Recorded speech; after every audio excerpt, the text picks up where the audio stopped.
Hey y'all, it's your boy Danny, and Rudy's not here right now. He'll be here later on in the office.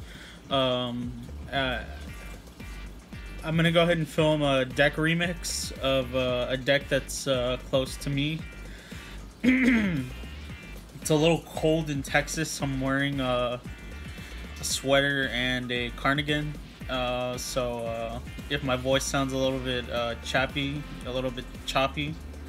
it's because it's cold. So anyway, so moving on, we're gonna go ahead and film the deck remix of PKs, because I finally got all the cards in for PKs.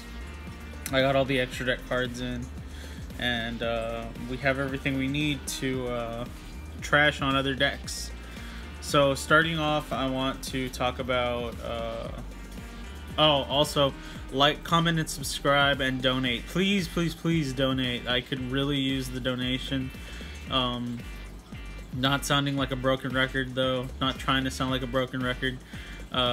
We could really use the donations, we could really use the help. Whatever helps, I don't care. Like, I'll take pennies, I'll take quarters, $1 would go a long way. Because we need a new stand for our camera, we need a new camera. Our camera's just not doing it anymore. It's finally breaking down on us. But get at your boys. So anyway, starting off with the first card, Armageddon Knight. So Armageddon Knight lets you dump this whole deck. It lets you dump, we're playing 3 Armageddon Knights. It lets you dump all of your monsters. And you pretty much want all your monsters in grave, like, no matter what. They all have effects in grave. Like, every monster in this deck has an effect in grave, except for like 2, I think, 2 or 3. So play Armageddon Knight at 3. You want to see it, you want it in your hand. It's also the 1-card combo into Rusty Shades of Berdouche, or however you pronounce it. I know people have been telling me that I've been butchering that name, but I don't know how to say it. The link, it's a 1-card combo into the Phantom Knights link. Up next, who would be complete without their partner in crime? Me without Rudy.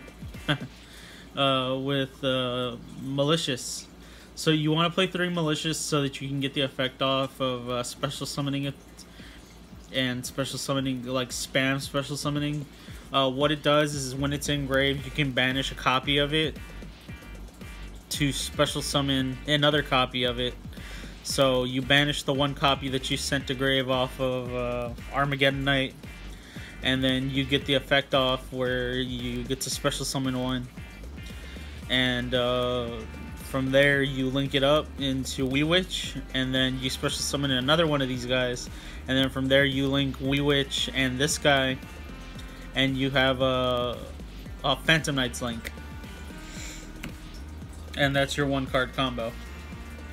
Up next are the Phantom Knights. I play 3 of the Ancient Cloak. Ancient Cloak is your searcher. Ancient Cloak will search you out any Phantom Knights card that you need by banishing it in grave. Sorry, I noticed people told me that I move my cards a lot. I have a couple of mental disorders, and I have to constantly move, and I have to. It's a long story. I'll do a draw my life one of these days, and I'll talk about it.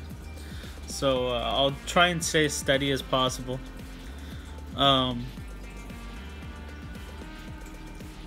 Anyway, so Ancient Cloak is a really good card. Banish it, you get to search. When it's in attack position, switch it to defense when it's on the field, and you can get a 800 boost to any dark monster. Pretty good, pretty good. Up next is my favorite Phantom Knight, is the Silent Boots. Silent Boots will special summon itself from the hand to the field when there's another ancient. When there's another Phantom Knight on the field, and then you can banish him from grave to add a spell or trap of Phantom Knights. Up next, I had to cut this guy, so I cut him to 2. I found that he wasn't the best. He's like your Foolish Burial for the deck. He sends Phantom Knight cards to the graveyard, which is good, don't get me wrong. But I found that he wasn't the best, especially in this deck, in this version of the deck. So he gives a boost when he's on field to a dark monster that is XZ summoned with this card by 1,000. So that's very good. It's just, it's not what's needed for the deck.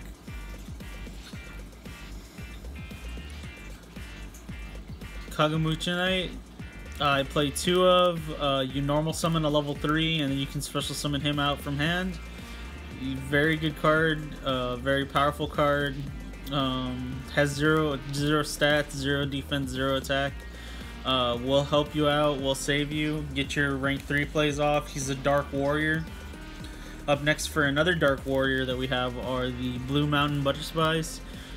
These I opt to play because of the rank 4 potential that you could have in here without the Phantom Knights. It kind of speeds up things a little bit. It's also a dark target for your Link plays, so you could get your Link plays off. So go ahead and try it out. I know playing these 4 cards kind of like counteract each other. I would say play Marauding Captain instead of playing Kagamusha Knight if you're going to play Blue Mountain Butterspy, or if you're going to play Kagamusha Knight, play Marauding Captain over Blue Mountain Butterspy. So that's up to you. Up next, my last 2 monsters are 2 Kaijus in the form of Gameciel. I chose to play Gameciel because I was realizing Raijin is kind of bigger than everything that you have in your deck. So I liked Raijin, I like the dark aspect of Raijin, but Gameciel's probably better. So we all know what Kaijus do.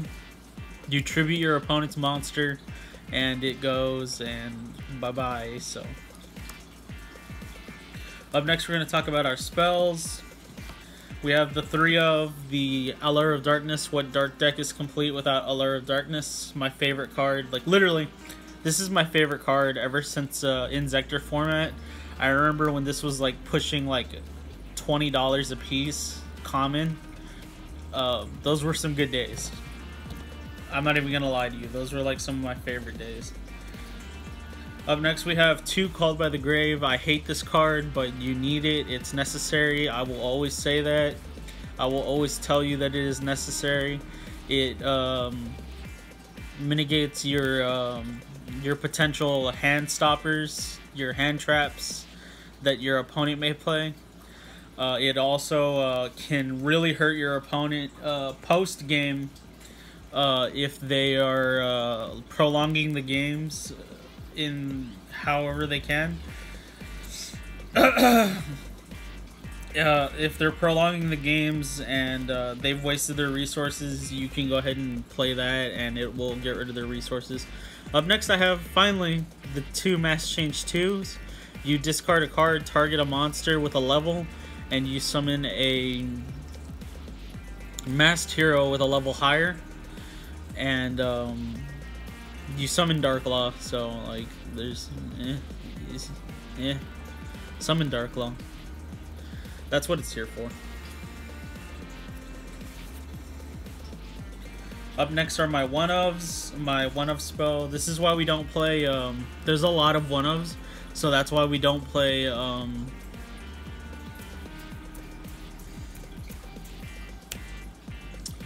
Pot of Desires. We have Rhoda. Rhoda searches out basically every monster in this deck. Every monster is warrior except for Gameciel. We play Foolish Burial. Everything wants to be engraved.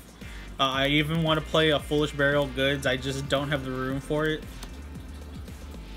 We have card destruction. This card disrupts your opponent so bad by discarding their hand and you discarding your hand. You get your plays off.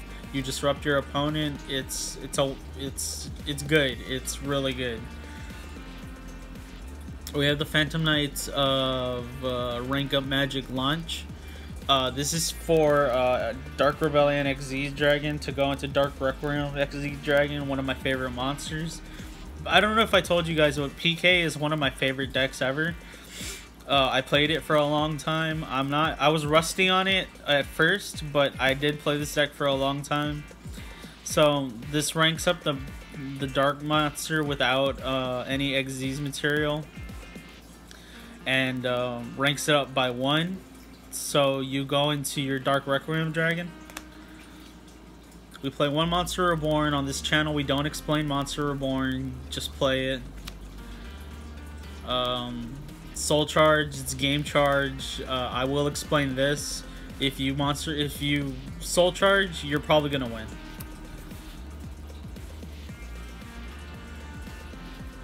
Up next for our traps, we play the bad boy himself, Fogblade. It's Fiendish Chain on crack. You can also Fiendish Chain your own monsters to stop your opponent from attacking them. In one of our recent videos, I attacked over a card that was Fiendish, that was Fogbladed. That was wrong of me. It was a misplay. I called myself out on it, so please, no hate. Anyway, Fogblade's powerful. Also, when you banish it from grave, you can special summon a Phantom Knights monster from your graveyard. Even the Link as well, I found out. So that's why he has the arrow pointing to the right. I play 1 Phantom Knight Sword, gives 800, and then if that monster is destroyed, you can destroy this card instead. And then you can banish this card to special summon a Phantom Knights monster. Which I don't know if you guys realize, all the Phantom Knight monster card, all the Phantom Knight traps have that same effect. This is our protection. Our wings are our protection. Phantom Knight wings will give you 500 boost and then protect you from cards and effects and whatnot and destruction. And then you can banish it from the graveyard and special summon the Phantom Knights. So get at your boy. Oh, drop the card. Man, my hair's a mess. Okay, so we have Shades of Burgundy. Shades of Burgundy will special summon yourself a monster. If you don't have any traps in grave, you can just activate this from hand. I know that sounds a little bit counterintuitive. It's like this deck plays so many traps already. But believe me, you banishing all your traps, you will be able to activate this card from hand. And also, if you set it and activate it, it's not the end of the world. And it gives you a dark monster, a dark normal monster. Up next is the Phantom Knights of Mistclaw. This card is so interesting and so different and so versatile. What it does is you can add a banished Phantom Knights monster from your... you activate it as a trap. You can add a banished Phantom Knights monster from your banished pile to your hand. And then if you get direct attacked, you can special summon this and a Phantom Knight monster with a level, and this copies the level, and then you have the Phantom Knights monster on field special summoned with this special summoned as a monster as well. So your opponent has to attack into 1. But the only problem with that is you have to banish this card once it leaves the field. So up next is our extra deck, and our extra deck is not the most... It's really good. Like, it's a really good extra deck. In fact, I would say for most Phantom Knight players, if you're playing, you should play like this. But we'll get into that when we get into that. So we're playing these two, Dark Requiem Dragon and Dark XZ Rebellion Dragon. You play them, they're level 4, they're rank 4 and rank 5 because of launch. And all your monsters are level 3, and you have some level 4s. So you could potentially go into Rebellion Dragon with Blue Mountain Butterspy and Dark and Armageddon Knight. But you want to do it with Breaksword, who pops himself and gives you 2 Phantom Knight monsters a level higher. So you pop him, and then you get the 2 monsters a level higher, and then you XZ summon with them, and you go into Dark Rebellion, and then you launch, and you go into Dark Requiem Dragon, and you have a monster with a negate, a monster who took all of your opponent's attack points away. He always comes out at like 4,000 minimum. It's a very good card, very good support. Up next, I play this small Utopia package. I play a Lightning and I play a regular Utopia. That's because of Breaksword could potentially get you into... let me read that real quick, because I don't know if it has to be Dark Monsters.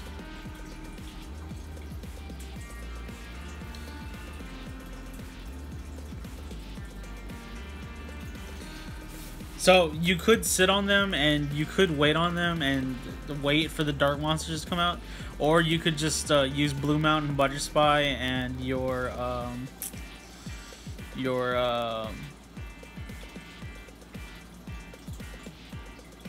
Armageddon Knight. So that's why they're in here, just in case, just in case you need them. Up next, because the reason I say that is because Phantom Knight's a Breaksword. You have to wait a turn if you're going to summon anything other than Dark Monsters, because you can only summon Dark Monsters for the rest of that turn. So, up next, we have 3 Dantes. I play 3 Dantes because I like it. You could take 1 Dante out and play something else. It's up to you how you want to play the deck, but I prefer 3 Dantes. He mills cards, so he mills the top 3 cards of your deck. He gains 500 for every card milled. When he attacks, he gets switched to defense. He's got a 25 booty and he goes to a 25 body. Not a bad card to have, especially in this deck, considering you want everything engraved. Up next, I played 3 Breakswords. I would recommend 3 Breakswords. I wouldn't recommend any less. You pop a card on your side of the field, including himself if you want to, and then you pop a card on your opponent's side of the field. And if you pop himself, you get to special summon 2 Phantom Knight monsters with levels, and you summon them a level higher. So it's a good card, good support. Up next are my 2 favorite monsters, 2 of my favorite monsters anyway. We have 2 Dark Laws. Dark Laws in here to stun your opponent. Every card that your opponent sends to grave gets banished, and then when your opponent adds a card from deck to hand, you get to randomly discard 1 card from their hand, so it gets banished. So it's good support. It's a good, powerful card. It's at 24 body. Not the strongest monster, but at the same time, it's not the weakest monster. And you can protect it with wings, you can protect it with sword, you can protect it with fog blade. This card is just the be-all, end-all for certain decks. Finally, we have our Wee Witch. Wee Witch is in here because she's dark. I want to play a second Wee Witch. 2 dark monsters will get you a Wee Witch, and then she's also part of the combo to summon out our bad boy himself, our Rusty Bradish. And this guy will let you send a PK monster to grave on your main phase to set a PK spell or trap from your deck. So that's very powerful, that's very strong, that's crazy to me that they would even print a card like this. Oh, and also, if you summon a dark monster, a dark XZ monster, special summon to a zone this card points to, while this monster is on the field, except during the damage step, you can target 1 card on the field and destroy it. You can only use each of the effects of Phantom Knight's Rusty British once per turn, and it cannot be used as link material. So, very powerful card. Very, very powerful card. It's nothing to boat at, nothing to laugh at. I would even consider playing that card at 3, maybe. 3 may be overkill, but it's a very, very, very good card. Anyway, y'all, that was the deck remix. This is the updated version. This is the 2.0 version. As the deck evolves, we'll get you another version of it. I make decks constantly. That's my it's my quirk. It's my bane. Is I make Yu-Gi-Oh decks constantly, and there's not much else to say about it other than I make them all the time. So hopefully I get you guys more content. And there's my Gengar dice.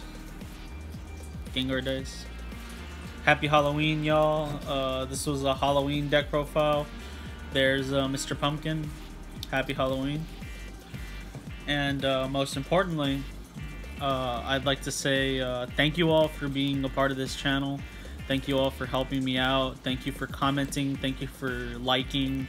Thank you for watching the videos. If you watch the video, you hate it, dislike it, I don't mind. If you like it, I don't mind. If you're indifferent, you're indifferent. But thank you for being a part of this journey with me. I know I'm sounding like a sad, broken record. And I know I keep saying that, but you guys just gotta realize that I didn't have an outlet for a long time. I didn't have an outlet of getting things out, so this helps me. This helps me a lot. I suffer from anxiety, I suffer from depression, I suffer from schizophrenia and bipolar disorder. Those are the mental disorders that I was talking about in the beginning.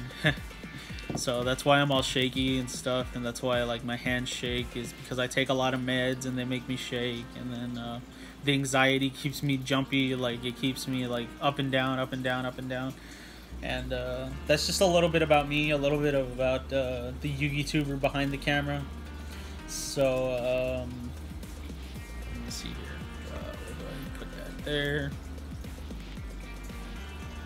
Fix my hair. Thank you, YouTube, and thank you for being with me.